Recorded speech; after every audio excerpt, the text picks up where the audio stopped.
क्या टीएमसी सचमुच सिर्फ मुस्लिम वोट बैंक पर निर्भर है?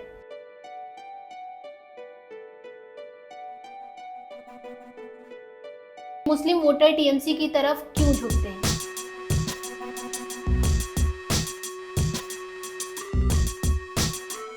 पश्चिम बंगाल के मुर्शिदाबाद में वक्फ कानून के विरोध में भड़की हिंसा के बीच ममता बनर्जी की गवर्नमेंट सवालों के घेरे में है। अपोजिशन भारतीय जनता पार्टी की पश्चिम बंगाल यूनिट ने 16 अप्रैल को हिंदी शहीद दिवस के रूप में मनाया।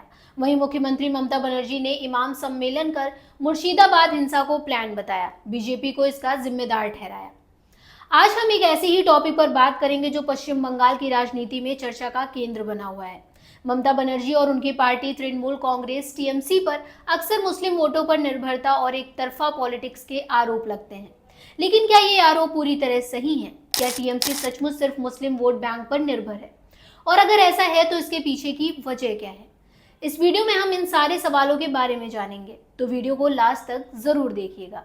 हेलो, मैं स्वाति पांडे और आप देख रहे हैं आपकी खबर राजनीति। पश्चिम बंगाल में मुस्लिम आबादी लगभग 27% है, जो 2011 की जनगणना के अनुसार है। कुछ जिलों जैसे मुर्शिदाबाद, मालदा और उत्तर व दक्षिण दिनाजपुर में मुस्लिम आबादी की मेजॉरिटी है। इस वजह से मुस्लिम वोटर किसी भी पार्टी के लिए गेम चेंजर हो सकते हैं। सीडीएस के 2021 के एक रिसर्च के अकॉर्डिंग 2021 के विधानसभा चुनाव में लगभग 80% मुस्लिम वोटरों ने टीएमसी को वोट दिया, जो 2019 के लोकसभा चुनाव की तुलना में 12% ज्यादा था। 2019 में भी 70% मुस्लिम वोट टीएमसी को मिले थे, जबकि कांग्रेस को 12%, लेफ्ट को 10% और बीजेपी को सिर्फ 4% वोट मिले।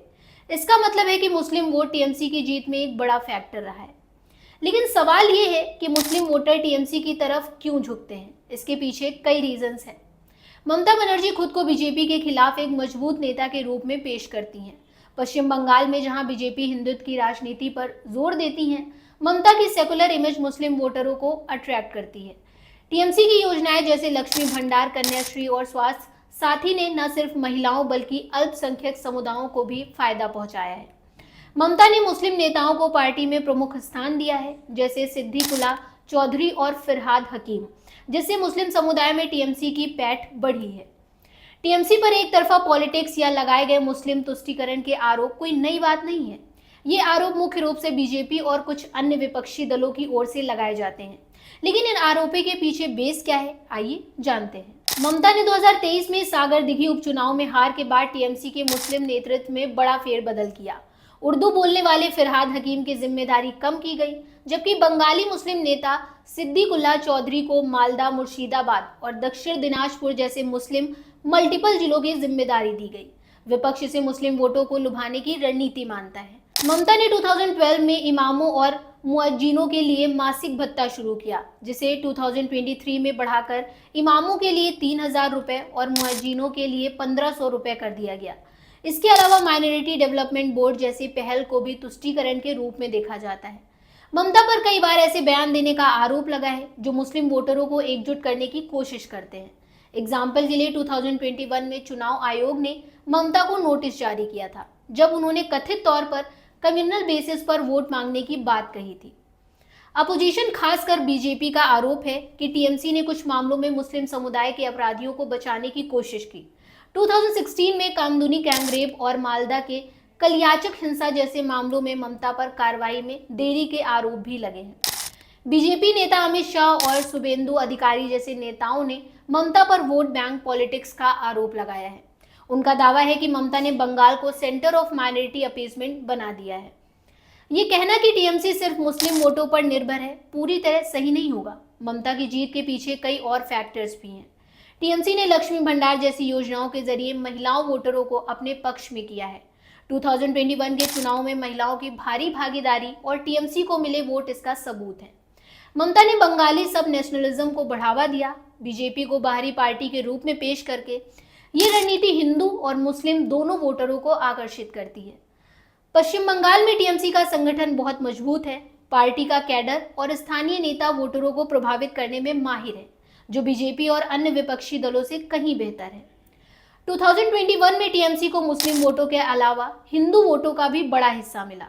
कुछ अनुमानों के अनुसार टीएमसी को 15% हिंदू वोट मिले, जो उनकी जीत में काफी इंपॉर्टेंट है। हालांकि मुस्लिम वोटों की भूमिका को नजरअंदाज नहीं किया जा सकता। 2019 के लोकसभा चुनाव में टीएमसी को 44% मुस्लिम वोटरों का समर्थन मिला था, जो उनकी कुल वोट हिस्सेदारी का एक बड़ा हिस्सा था। अगर ये वोट एआईएमआईएम या आईएसएफ जैसे दलों की ओर शिफ्ट होते तो टीएमसी को नुकसान हो सकता था।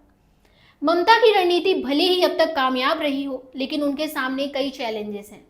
एआईएमआईएम और आईएसएफ जैसे दल मुस्लिम वोटरों को अपनी ओर खींचने की कोशिश कर रहे हैं। 2023 में सागर दिघी उपचुनाव में टीएमसी की हार इसका उदाहरण है, जहां आईएसएफ समर्थित कांग्रेस उम्मीदवार जीता। टीएमसी पर भ्रष्टाचार के गंभीर आरोप हैं, जैसे शिक्षक भर्ती घोटाला और आरजी कर medical college rape murder case में कथित कवर अप। इनसे ममता की छवि को नुकसान पहुंचा है। बीजेपी ने 2019 में 18 लोकसभा सीटें जीती थी और उनका वोट शेयर 40.25% था। हालांकि 2024 में ये 38.73% पर आ गया। फिर भी बीजेपी एक मजबूत विपक्ष के रूप में उभर रही है। आरजीकर केस और अन्य मुद्दों पर जनता का गुस्सा बढ़ रहा है।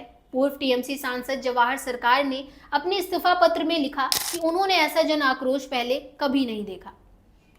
तो क्या ममता बनर्जी की टीएमसी मुस्लिम वोटों पर निर्भर है? हाँ, मुस्लिम वोट टीएमसी की रणनीति का एक अहम हिस्सा है, लेकिन ये पूरी कहानी नहीं है।